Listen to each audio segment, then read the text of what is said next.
This draft was dropped into an already ready-made party thoroughfare. And I think the NFL is seeing that, saying, how can we recreate this in other draft towns now?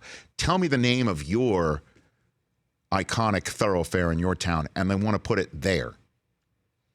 Okay, next year's Vegas, I'm hearing it's Fremont. Okay, that they want to close down Fremont the same way they just closed down Broadway. That's what I'm hearing. I don't know if that's happening or not, but this is what I'm saying is that, and you have to give it up to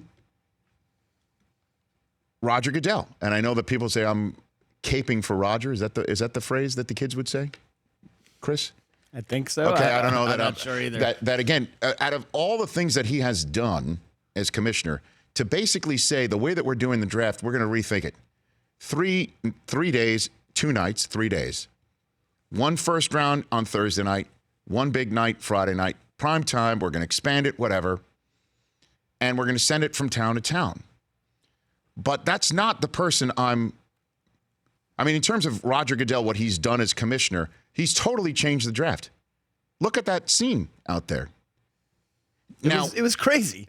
When we sat him down for our 2013 NFL Network Rich Eisen podcast draft special, might have been, I think, the last one that we did before we launched this show in 2014, maybe. I don't know. We might have done a couple more. But anyway, we interviewed him in his office and talked about, like, we're going to send the draft around. And he said that they loved New York so much it would be tough to leave New York City because it's the #1 media market. I mean, do you remember they would put the prospects on the marquee at Radio City and then send them to all the morning shows like the Today Show, CBS This Morning, Good Morning Stock America. Exchange. I mean, they would be everywhere. Cool. You're getting all sorts of publicity for it. So it'd be tough to leave New York City, he said. But they were thinking of sending the 2nd and 3rd nights elsewhere. That's what he was thinking. Right. Until at that very moment, the NFL lost, at that time he was saying this, the NFL lost their draft dates for Radio City in 2014. What do you mean, Rich? Yes, they did. And we even asked Roger Goodell about that because Radio City created some sort of Easter spectacular and decided to hold it. It's their own event with the Rockettes and everything, which they own the rights to all of that. They decided to hold it on the last weekend in April. And I understand, like, maybe that's when Easter landed, but you've got a major sports event that you're kicking to the curb. Didn't care. The NFL that year held the draft Mother's Day weekend, if you remember. Yeah, it was later. It was in May. And the NFL's like, okay, we can move this off the dates in Radio City Music Hall.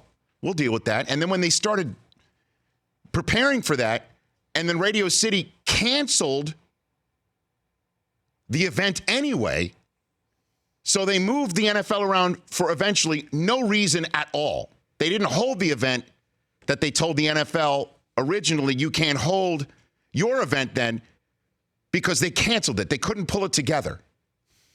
And it created in the NFL's mind, maybe we don't need Radio City Music Hall after all. At the time, I'll read the quote Roger told us on our show. We're actually getting bumped by the Easter Bunny. They're going to have an Easter show. We'll be prepared for that, he said. Well, guess how they were prepared for it? They're like, we'll take it out of New York City, period. And they held it in Chicago. They're like, this is kind of cool. Now it's everywhere else except Radio City Music Hall. And I want to bring this up because don't thank Roger Goodell for Nashville and for all of these events. Chris Brockman, who owns Radio City Music Hall? Who's the genius? Oh, hold on a Who's second. the genius who gave the stamp of approval to say, let's inconvenience in the NFL for an event that we can't pull together anyway? Who owns Radio City Music Hall? Chris Brockman. I'll tell you. James Dolan. Schmohawk of all schmagegi schmohawks. Thank you, Jim, for being such a great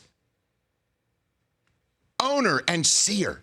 Yeah, let's mess with the NFL for an Easter event that we won't even hold anyway. So give Roger Goodell his credit. But really, when you see the NFL draft forevermore go from city to city to city, If you want to thank someone, Chicago, Philadelphia, Dallas, Vegas, Nashville, and future towns, thank the worst owner in the history of owners, James Dolan. Yes, I turned the draft into a Dolan wormhole. For more of The Rich Eisen Show, tune to Audience Channel 239 on DirecTV for free on BR Live or download the Rich Eisen Show app.